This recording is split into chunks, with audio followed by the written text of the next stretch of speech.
And here is the Writer's Almanac for Monday, the 19th of August, 2019.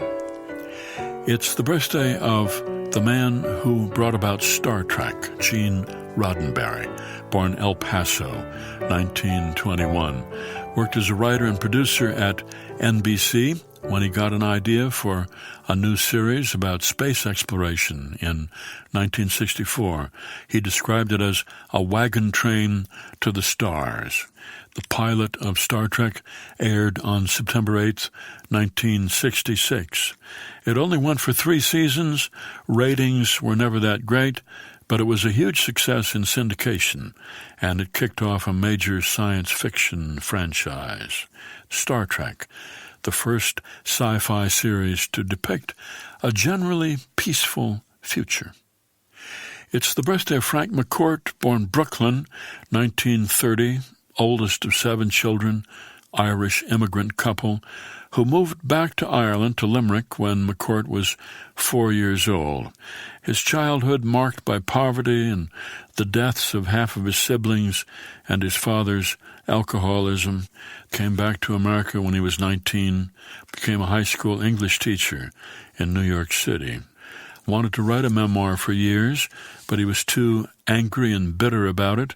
And finally, listening to his young granddaughter playing, he realized he had to write it from the viewpoint of his child self, and that became his book, Angela's Ashes. It's the birthday of Orville Wright of the Wright brothers, born Dayton, Ohio, 1871. Wilbur was the meticulous one, and Orville was younger and the more adventurous one. It was on this date, 1829, the French painter and physicist Louis Daguerre presented his photographic process to the French Academy of Sciences. The first actual photograph had been made a couple of years earlier by Joseph Nicephore Niepce, but the quality wasn't very good. The plate had to be exposed for 8 hours to capture an image. And Daguerre found a better way.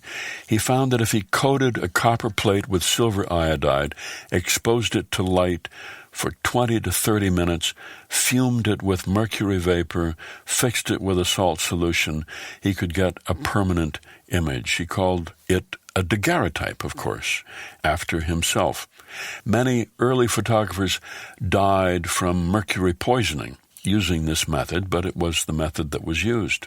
People lined up to have their portraits taken, though they knew you had to sit in blazing sunlight for up to half an hour, trying not to blink, your head clamped in place to keep it still, which is why they had such grim facial expressions. But it was a marvelous, mystifying, even scarifying thing at the time to look at an image of your actual self. Here's a poem by Caroline Johnson entitled Rewind. Undo a kiss, move backwards, disentangle yourself, pause, stand up, turn left, and walk south towards the door. Say goodnight to the evening sun.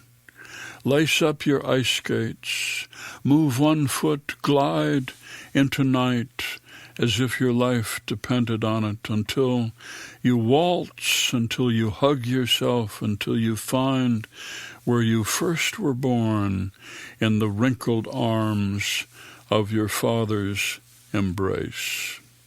A poem by Caroline Johnson, Rewind, from her collection The Caregiver, published by Holy Cow Press and used by permission here on the Writer's Almanac. Be well, do good work, and keep in touch.